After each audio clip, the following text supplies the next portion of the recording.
going. Hello everyone, my name is Jacob Bruder. And I'm Grant Bake.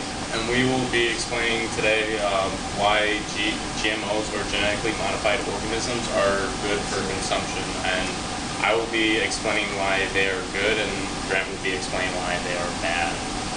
So let's get into it.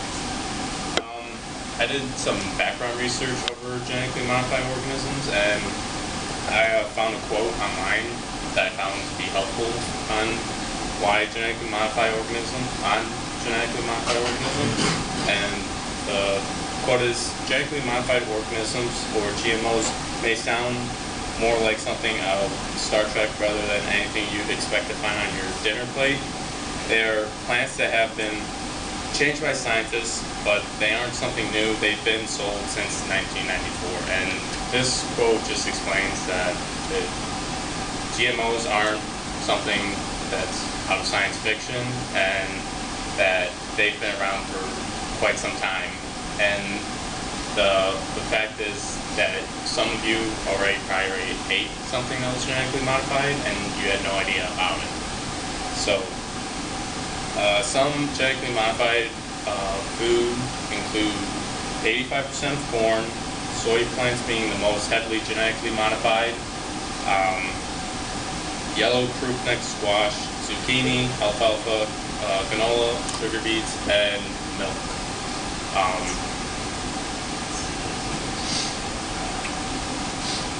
Now I will be explaining why I find that they're good for consumption, and the reasons why genetically modified crops are good for consumption is because if we genetically modify them, we can make more of the crop.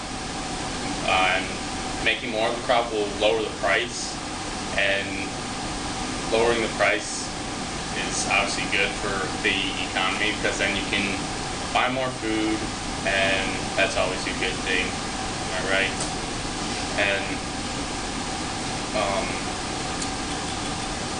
another good benefit is that if you genetically modify the crop, you can enhance the nutritional value and the durability of the crop, so the crop can survive like really harsh weather, like a drought, and that's always good because you need the crop to eat.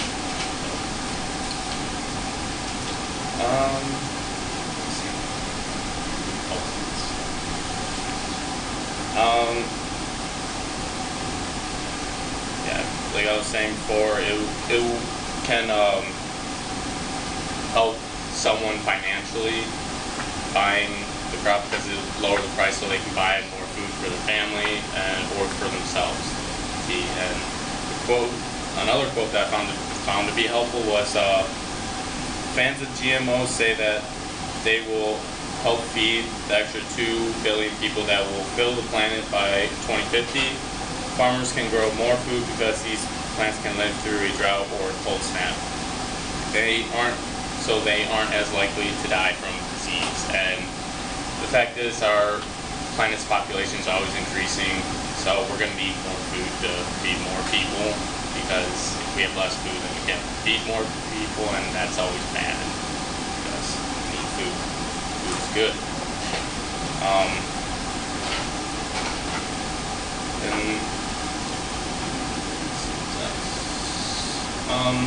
The conclusion is, like I said before, our population is always increasing, so we're going to need more food.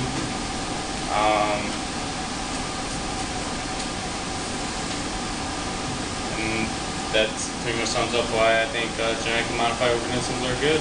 So I'll be switching it to Grant, and he'll explain why they're bad, and don't agree with them. Pretty good. Alright, next slide. Are GMOs healthy for human consumption? Well, I think they're bad. First of all, genetically modified foods are not regulated. Companies, they'll receive these foods in mass quantities, will package them up, sell them as fast as possible, and make a profit. Second of all, most of them aren't labeled. When I go to the store and buy something, I like to read the nutrition facts. I like to know what I'm putting in my body. You know, a lot of people, I guess they just grab it off the shelf, cheapest thing they can find. I don't think that's safe. You don't know what you're eating. See, third thing, allergic reactions. That's more inevitable because of the lack of nutrition facts. Over 4% of Americans have food allergy. One of the positive sides is their herbicides or pesticides. This allows the GMOs to grow more efficiently and contain more nutrition from the ground. Eventually, though, the weeds will evolve and they'll be able to fight this herbicide. Herbicide won't kill the weeds. So scientists will have to modify the plants again, which is a vicious cycle. They're just going to be repeating this event over and over until mistakes are made. Basically, no one is positive what genetic changes the plants have overcome so far. Some plants could react to produce toxins killing other organisms.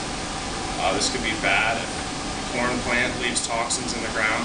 The next year, a soy plant dies from it. No one's sure about that yet.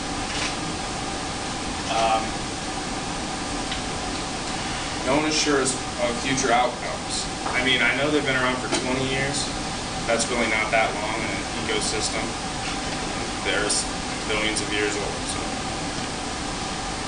eventually, GMOs could wipe out certain species of animals, non-target organisms. Many non-target organisms and plants are killed each year by the pesticides emitted from these GMOs.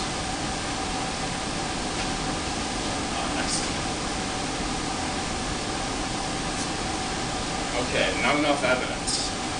GMOs have been around for a while. People study them. We know a little bit about them, but we don't know everything about them. We don't know everything right. So most crops seem to be doing well, but it's still early. No one's sure of the future. Many non-targets are killed. Gene flow.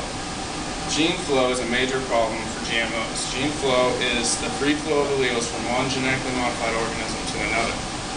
The more that scientists modify these organisms, the more likely for gene flow to happen. This can lead to other plants and organisms modifying themselves eventually.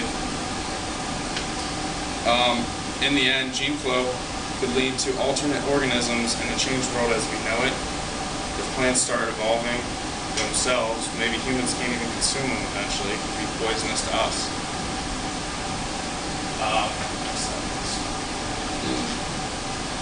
So that leads me to my conclusion that overall GMOs are great for America's crop yield and efficiency in agriculture, but so far I don't think we have enough evidence whether to say if they are good or bad.